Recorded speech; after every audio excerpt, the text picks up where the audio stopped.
so it is just me today, and um, sorry if my background is loud. You know what? I might have to go somewhere else to do this because my background is extremely loud. It's Sunday, and everyone's home, so yeah. I'm sorry, I'm just so distracted by everything that I'm hearing. But basically, I am going to talk to you today about domestic violence. Unfortunately, I am a previous victim. When I say previous, meaning that I was a victim.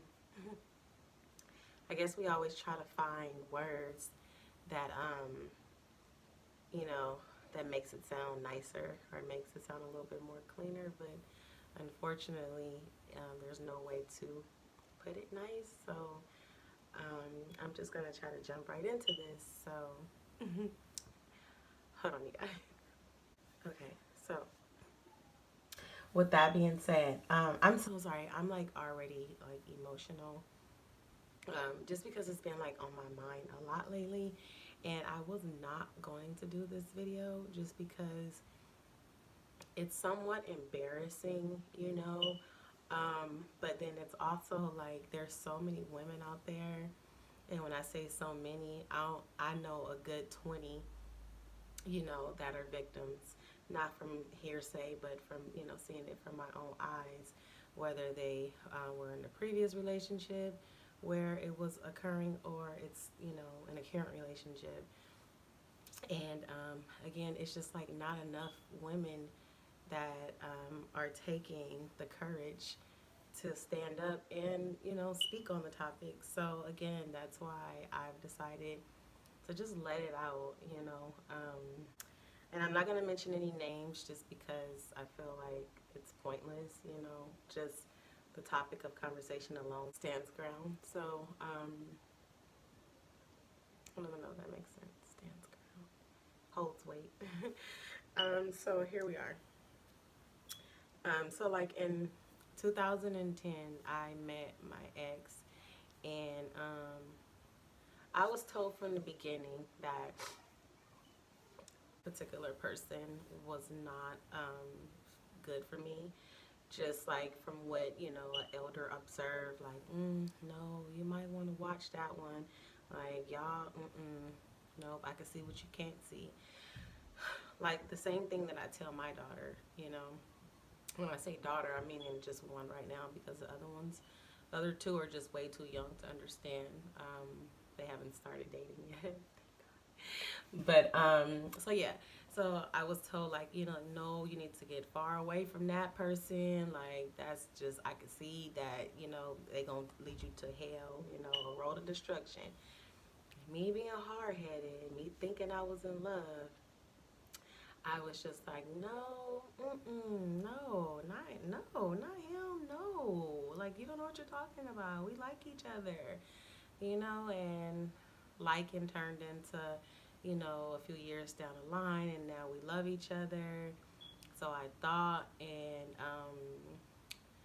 before the kids came, I seen little things. I started to see things that made me question, you know, um, his love for me, you know, and I was blinded by all of the sweet talk, you know, like, oh baby, you know, she's just mad because she want to be in your shoes, and she was trying to mess with me, and I told her I had a girl, and she was like, I don't care about her. And I'm like, now I got a problem with the girl when my focus should have been on what he was doing, you know. So I was dumb, you know, just dumb. And so the little cheating, you know, it started little cheating here and there, you know, getting caught up with, you know, text messages proving that you're cheating. And he still always found a way out of that hot seat.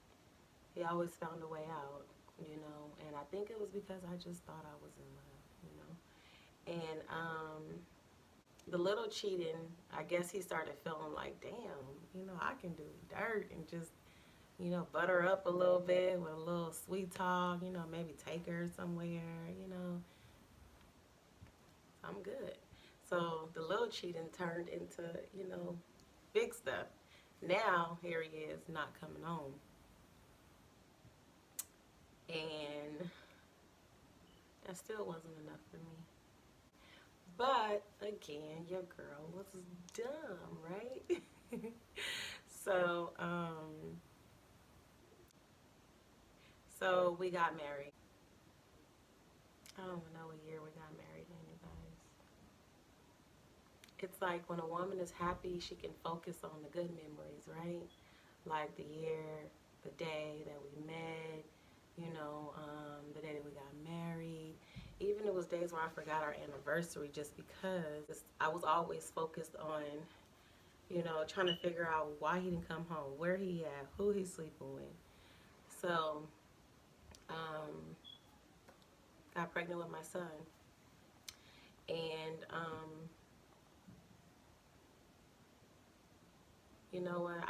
I fast forwarded too far, too forward, too fast. I fast forwarded too fast. So, before I got pregnant with my son, we went out to a party and he was performing at this particular party. And he had this controlling, he had some real strong, he was very controlling. Here I am trying to, you know, clean it up. He was very controlling. And when we was at his show, he told me, you know, okay, sit right here, you know, and just chill.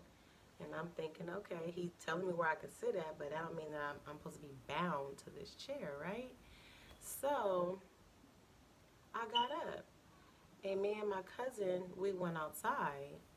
And when we went outside, we was getting something out of my car, and this guy came up to me and he tried to talk to me.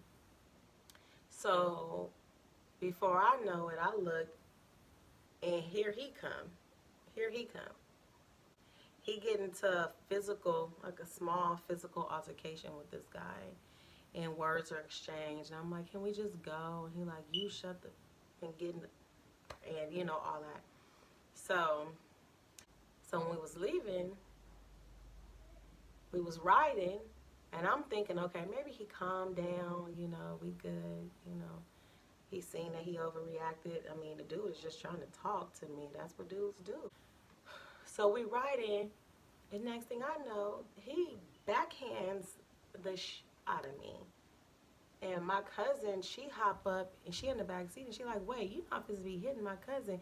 He like, you shut the, and you sit back and you know, and then bow again. So at this point, I'm crying, you know, and I'm just like, wow, he really just hit me. You know, like I didn't see it coming. Yeah, he cheating on me and stuff, you know. But I didn't see it coming. The physical abuse, yeah, the mental abuse, you know. Um, so we continued to go to the house or whatever, and we dropped my cousin off at her car, which was at my condominium at that time, and he was like, take me to my mama house. And I was like, okay. So we was in the midst of me taking him to his mama house, he fell asleep in the car. So I'm like, dang, I gotta go get my kids, you know. Um, I don't want to ride there by myself, but I told my mama I'd be there tonight. So, okay, we're just gonna go get the kids. So he sleep the whole way. By the time we get to my mom's house or close to it, he wake up and realize after about a 45-minute drive that he wasn't at home. So he instantly started going off. And I'm like, well, can we just pull over and talk? He like, no, take me to my mama house. And I'm like, okay. So at that point, we already pulling over. So I cut the engine. I'm like, well, listen, he going off, right? I don't want to pull up to my mama house, him yelling at me, or my kids get in the car, he yelling at me. At that time, it was just my kid. And I was like, you know, I'm out here already. Let me get my kid. This boy started swinging on me. I'm talking about throwing punches, pulling my hair out, like just fighting me like a man, right? So after about 30 maybe minutes of fighting, or getting beat up, I should say, because I was too afraid to hit back. And I'm always the one in the movies when I see a woman getting beat, I'm like, kick his ass. Girl, kick him. Just kick him and run. Or, something. But when you in that situation, it's not, it's easier said than done, right? So, um, so we ended up, kind of talking it out. We went got the kid, went home, act like nothing ever happened. So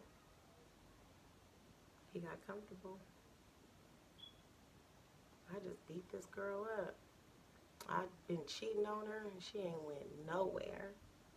So, as the time goes on, the abuse gets worse and worse and worse. I'm trying to cover up bruises, you know, um, with makeup and, just a lot. So, then fast forward back to being pregnant with our son.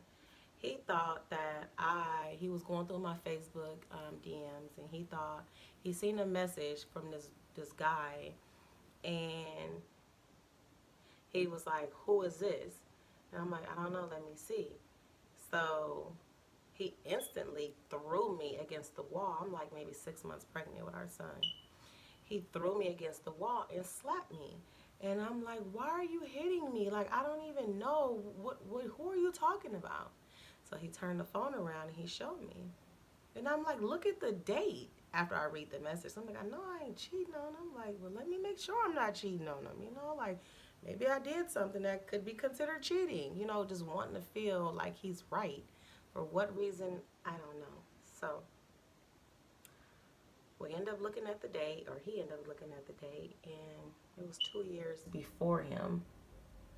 The conversation was 2 years prior to me meeting him. So his only response was, "Oh, my bad, my bad."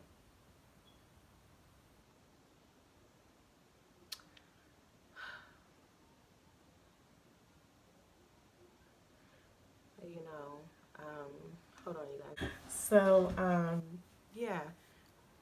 So, that was that.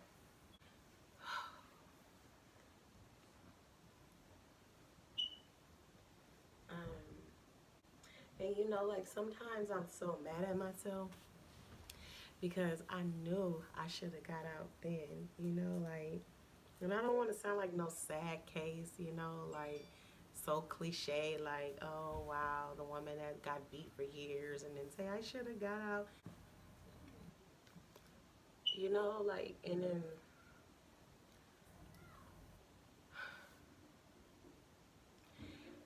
sometimes I get even mad at myself for thinking like that because if I would have left after or while I was pregnant with my son, I wouldn't have my twins, right? I would not know my daughters. So, I just kind of think, there's a upside and everything. And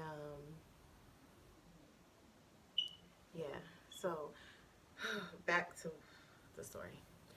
So after that, like I said, we had our good and our bad, our ups and our downs. But I can say today, on March the 16th, that I have never in my life cheated on this man. I have never intentionally tried to disrespect him or hurt him or make him feel like his manhood is being challenged. I always wanted to be like glorified and praised as being a good, wife and a good, mother to his kids, but I never got that. We ended up moving to Contra Costa from San Joaquin County. It seemed like once we moved, that's when a lot of hell broke loose. He had a lot of pressure from his mom, being mad at the fact that he left, with me. And, like she never liked me. For what reason? I don't know. He don't even know. Every time he asked her, and every time I asked him, he would, yeah, he would tell me, well, she just said she don't like you. And I'm like, well, there's no reason why. I don't know. She just said she don't like you. So I asked myself, well, ask her again. This time, ask her why she don't like me. Did you ask why? No, she just said. So I'm like, okay, ask her again. So he asked her again, and he asked her why, because I don't like the girl. She's too fancy. You know, she always have on heels. You know, she's always dressed up, and you know, talking about how I was living. You know, like, come on, I'm living in a condominium in Stockton. I ain't in Beverly Hills. You know, and I was driving like a Lexus at that time. You know, but it was nice. But still, like, you don't like me because I don't know. I'm not even gonna go into that because she was important to me. You know, after me trying to show myself friendly, after trying to, you know, be a good daughter-in-law, after me being, you know, respectful, you know, and after me just being a good, you know, a girl that a mother will want for their son. You know, like I gave up. So I got to a point where I just did not care. Like she was not important to me. And that's when she started saying or spreading rumors that I only care about her son. And you know, and I don't care about her. And so I tried again after that. And I'm like, okay, you already told the world you don't like me, but I'm asking him, what can I do to make your mom like me? What's some things that she may like? Well, the girls back home, like they bring the mothers gifts, you know, they bear gifts. And I'm like, oh, okay, you know, so what is it that your mom like? So one day she was hungry and he wasn't available, so I was like, I'll do it. So I ended up taking her some church's chicken. And at that moment, it seemed like it was cool, but like the next day or the next week, it was like I still don't like her, you know. And from what I was told by some of their family members, just give her some time, you know, like that's her son, and you know she just feel like you're taking him from her. And I'm like, that is old. Like, come on. Like, I'm taking, that's your son. How am I taking him from you? Maybe you need to understand the difference between a mother-son relationship and a husband-wife relationship. Like, maybe that's what you need to go study, you know? But I still always remain, you know, respectful. To this day, she can never say that I disrespected her. Never, you know? So, going back to me and him, all hell broke loose.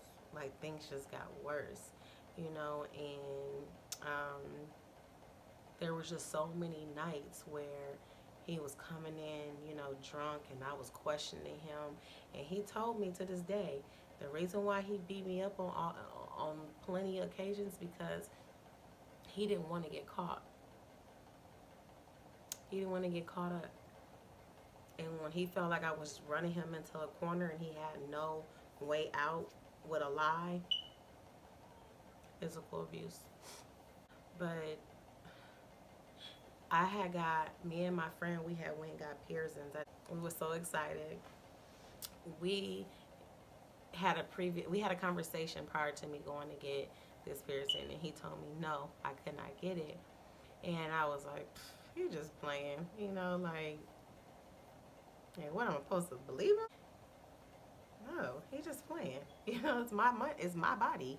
You know, like so we went and I got my tongue pierced. When I went home, I was like, you know, and I was like, you like it? I guess when he told me no, he meant it. Moments later, he got a leather black belt and he beat the shit out of me.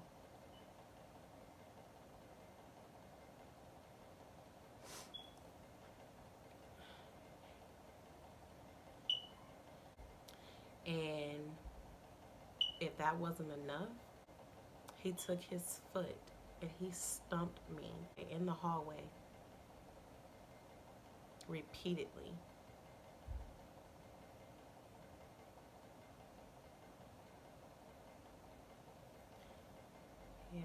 So, I don't know. I just kind of feel like, and I guess I don't know. I think I feel lost because I said I was doing this video today to get it all off my chest, you know, so that I can just, you know, vent and release it and I can move forward. But it's so much that has been done. Um, to where I don't have the time, I don't have the memory on this camera to let it all out. And um,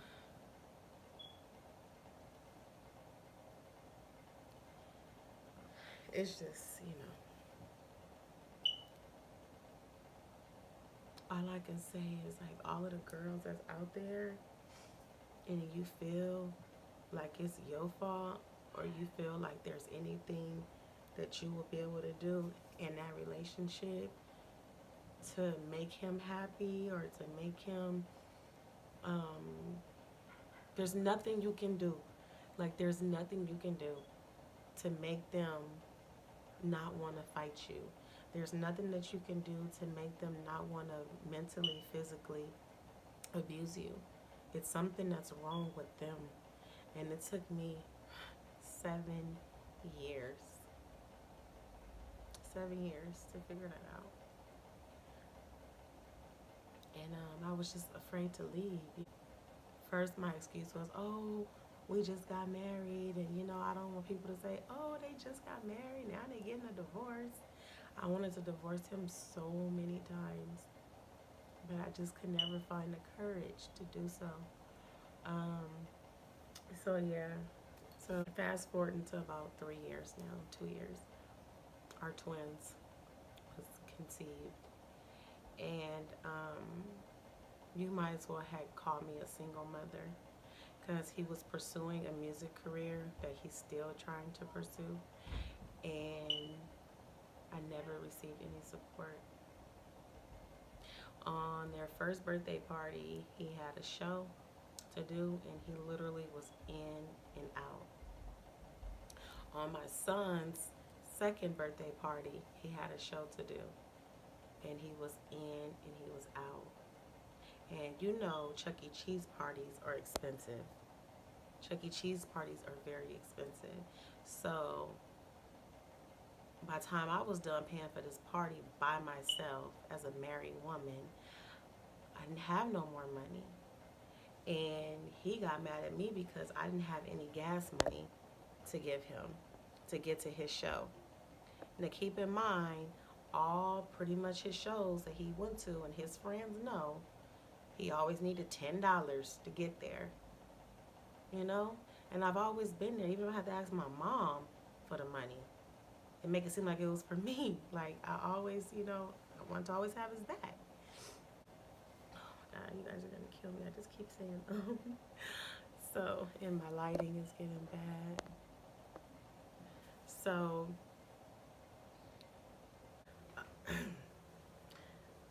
before I start talking about why I start talking to girls, I'm going to say this. New Year's, it was New Year's Eve, and I wanted to spend that time together, but he had a show. So I made him promise me that he was going to come home after that show. I was like, okay, you're going to your show, you promised you're going to come back, like you're not going to come back hecka late, you know?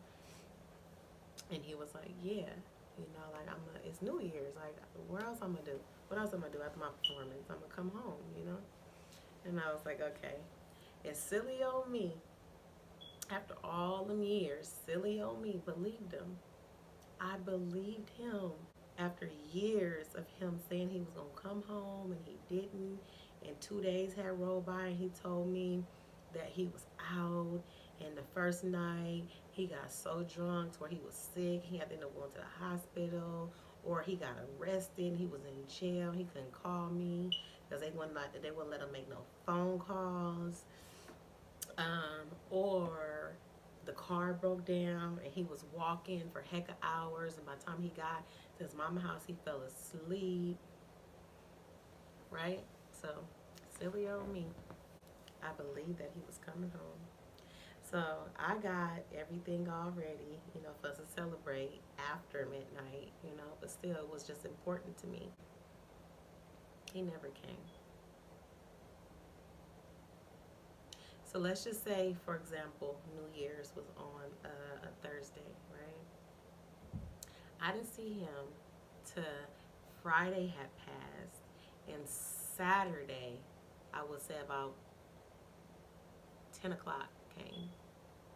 He came walking in the door. And at that point, I'm just furious. So I'm ignoring him. Because I already know what he's been doing. I already know what happened. I already know. I don't need you to explain to me. I don't need to ask you no questions because I'm tired now. I'm tired. I'm fed up, right? So he started trying to explain himself and blah, blah. And I'm like, okay, all right. Well, since you won't just leave me alone, let me see a phone. So he ended up letting me see his phone. You could check it. I ain't got no reason to lie, right? I check his phone. I see he been out with this girl he already done cheated on me with about 3 or 4 times already. And so I started reading the text messages. I think we even called her. And she was just saying something that put him in the hot seat. So I was like, okay, you know what? That's it. I'm done. I can't take no more of this. So he picks up that hand and he smacks me in my face because he got caught cheating. It's just so hard not to think about all of the in-betweens. But, it wouldn't be right for me to dump all that on you guys in the midst of me venting, So that's when my breaking point came. My breaking point had reached its limit.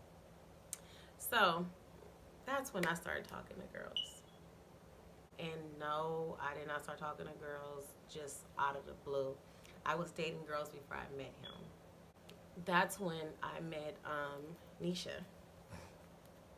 And I told him about her. And I'm like, well, I like her, So I told him. He was like, no, absolutely not. No, no, no, because too many studs, they be trying to act like, NIGGAS's, and that can be a problem. So that created a problem for him and his ego and his manhood. So he gave me an ultimatum. Stop talking to her. Let me continue to cheat. In his words, continue to do business and milk these BITCHs, and we good. And I told him, no, you can go. Not that I chose her over my marriage, but I was done. Pretty much. So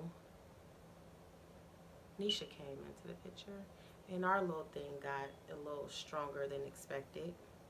And me and him he was meeting up for him to get the kids and meeting up for him to give them back to me. And that's what it became. And we both was fine with that.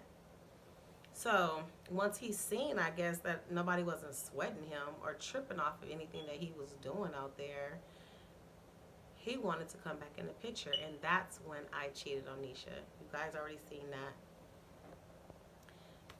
seen that video in the story time. So that's when I cheated on Nisha. And he was telling me how I need to start getting rid of her because he about to come home. And he just got this one, stupid white girl these are his words, stupid white girl that's cashing out. He even talked to her at my house and sent her to the ATM at 2:38 in the morning. Like, she calls like, I just was trying to see why you're not here. And, I know you want me to go to the ATM, but I don't want to go by myself. And he's like, I told your dumb ass to go to the ATM earlier. You need to go get that money And, you know, whew, feel sorry for her. So, you know, and when that happened, I was like, ooh, like, and this one girl, she told me when I first met him, she inboxed me and she said, you are too beautiful to be tainted by such an evil individual. She said, him and his mother, you need to get far away from them. And she went on to tell me what happened with them and they court issues and all that. You know, and I'm not going to air that because, you know, that's not none of my, you know, it doesn't have anything to do with me. But my response to her, and if you ever see this video, I just want to say that I am so sorry for telling you to leave me alone and that we're good. I know to anybody that's watching, it may sound like the typical thing that any person would say, but I was wrong. And I couldn't receive anything that she was saying because I thought I was in love. You know, I thought I was in love. So again, I apologize if I came off rude, if I came off aggressive. I apologize.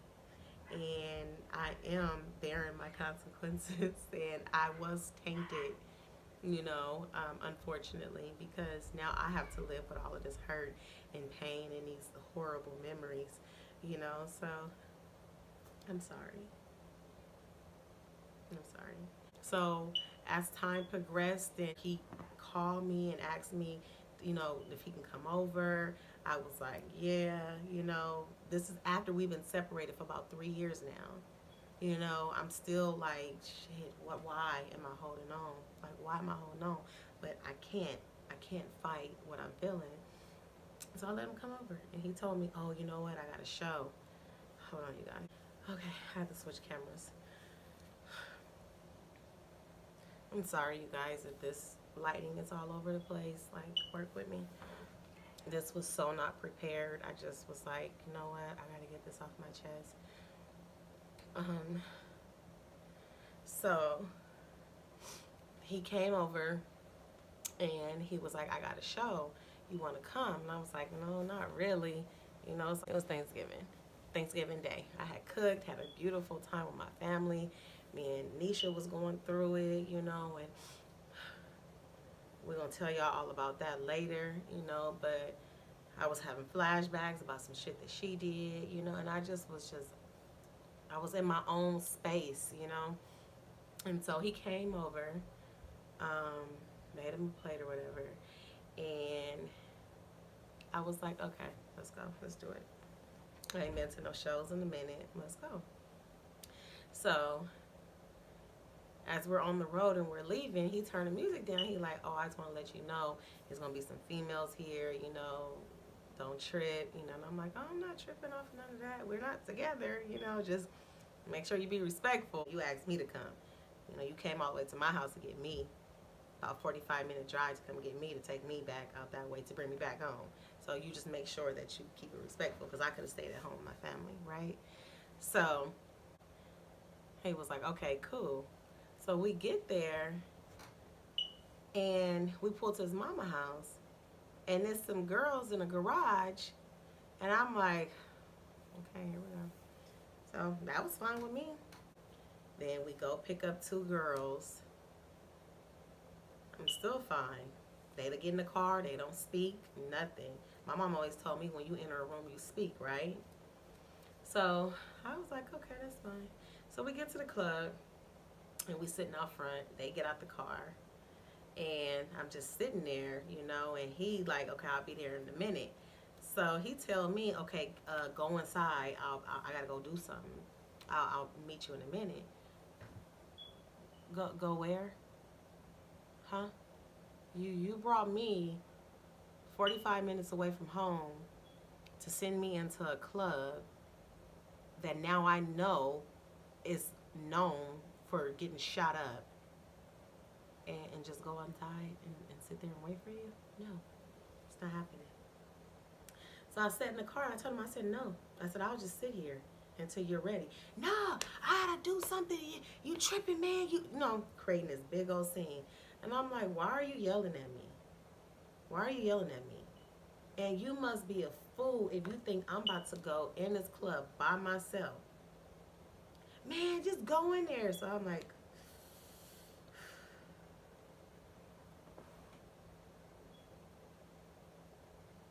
Just pay the $5 and go in. You want me, you want me, technically, no, technically your wife still, to pay $10, $5 to go into your club, right? No, your party. All right. So a little argument started. I'm telling him about how wrong that is and how dare you bring me this far to tell me in the parking lot that I need to pay to get into your party. So it brought back a flashback when he called me and he was talking bad about his kid's mother, telling me how she popped up to one of his parties at that spot and was in there, oh, my baby daddy, he performing and he gonna be this, he gonna be that, and I brought you a bag of candy, and just clowning her, right? So I said, it made me feel some sort of way. Did you bring me out here to humiliate me? Did you bring me out here to make these people think that I didn't walk in here by myself to come stalk you? But I let my intuition and my doubts and my brain that was on 100, I pushed it to the side. I got out the car and I went inside. About 20, 30 minutes passed. He come walking in. I'm sitting right here. This is the walkway. This boy walks in and walks right past me. He walked right past me. Didn't say not a word to me. Not a word. So all night, he didn't say nothing to me. I didn't exist. I was not there. He did not go pick me up from my house and bring me all the way out there, right? So towards the end, I look and I see the girl that he was telling me about.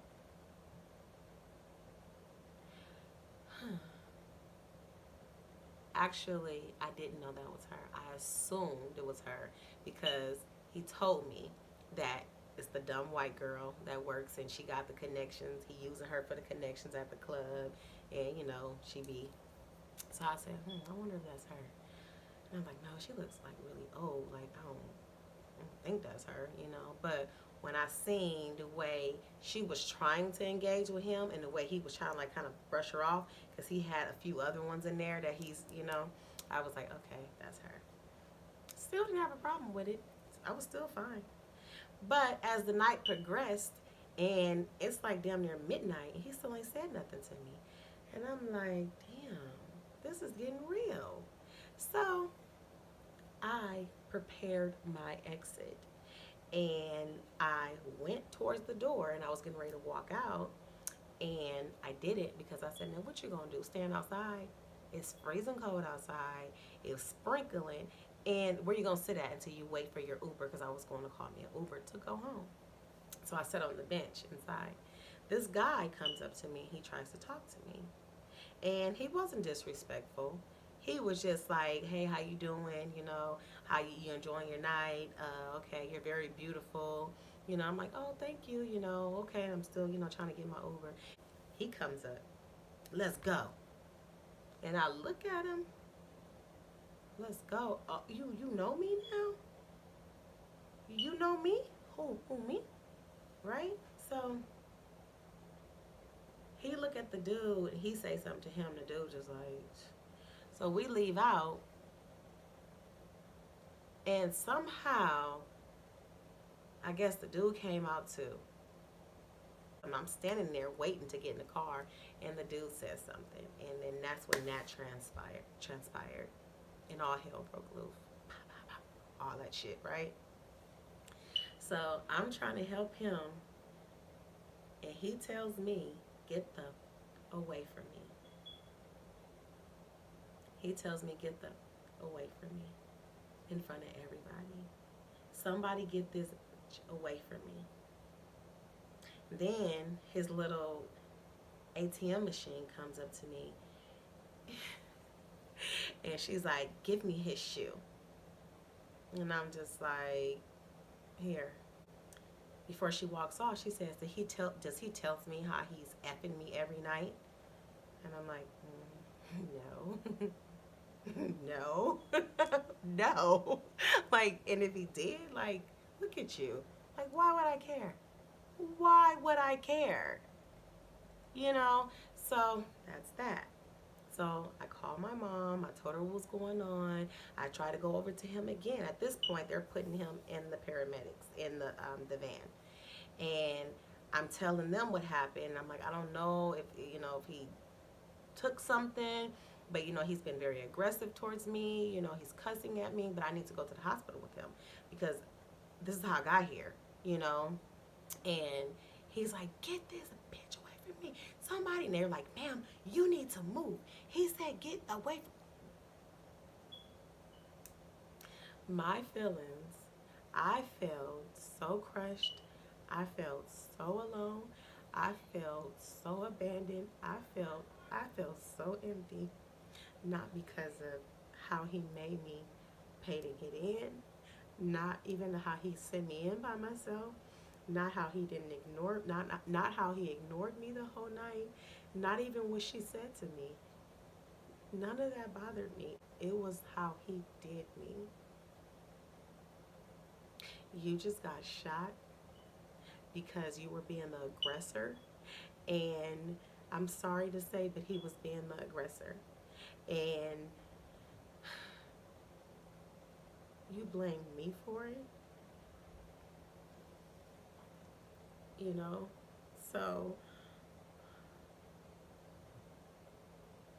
it was humiliating. It was very humiliating, and it took a minute for me to get over it. It really did. And he called me.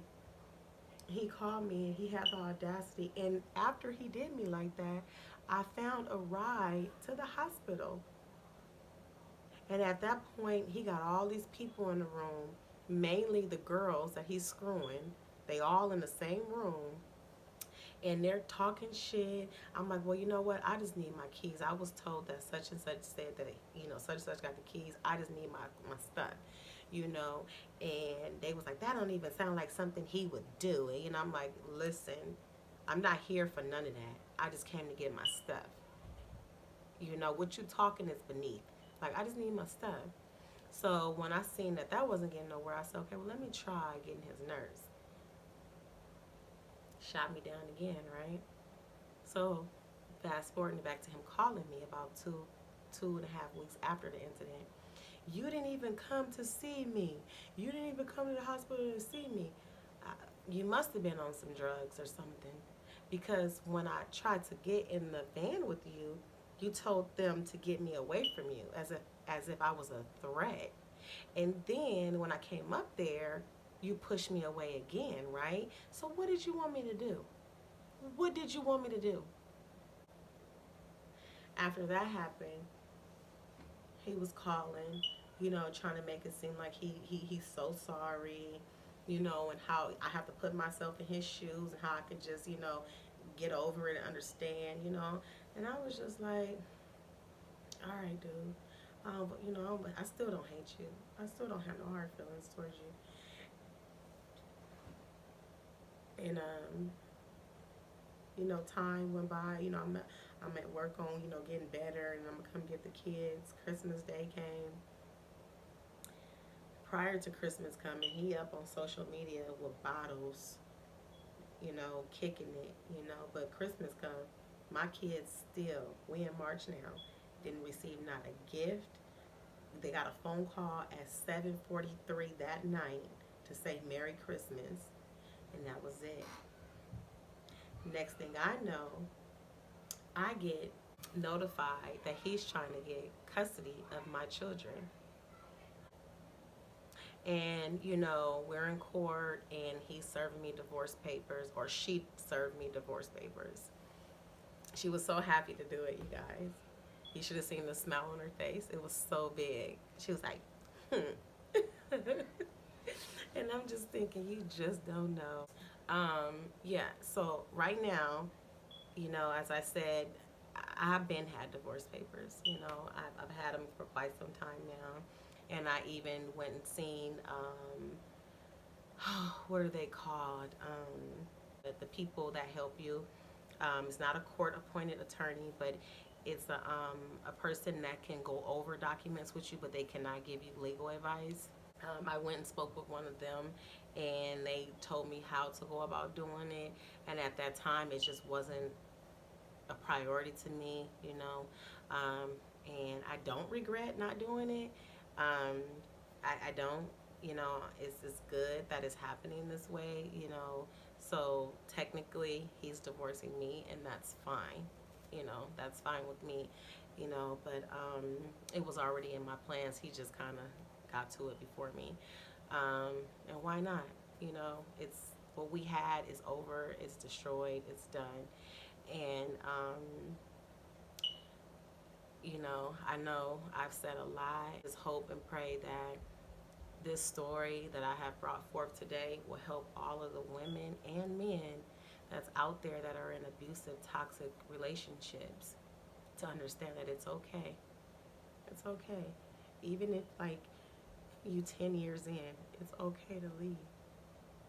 It is okay. Because, you know, sometimes you're not as lucky, you know, to make it out. There's women and men out here. Men get abused too. There's men and women out here that are walking around permanently messed up with aneurysms or broken limbs or aching joints, from being abused or whatever the case may be. Like my hair, I had big patches of hair missing. And I don't want to sound vain, but I'm happy. I was blessed that my hair grew back. So it's okay. No matter how far or how deep you think you into that relationship or what people might say, it's okay. It's okay to leave. And I'm just so happy that my kids don't have to witness or see that. They seen it when they was little, but I pray to God. I pray to God that all or if any memories that they have of him abusing me are like wiped away.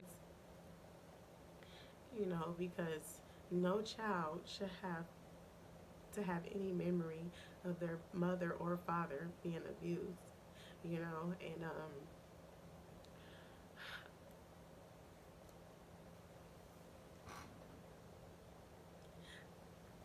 and no, I'm not looking for nobody's sympathy.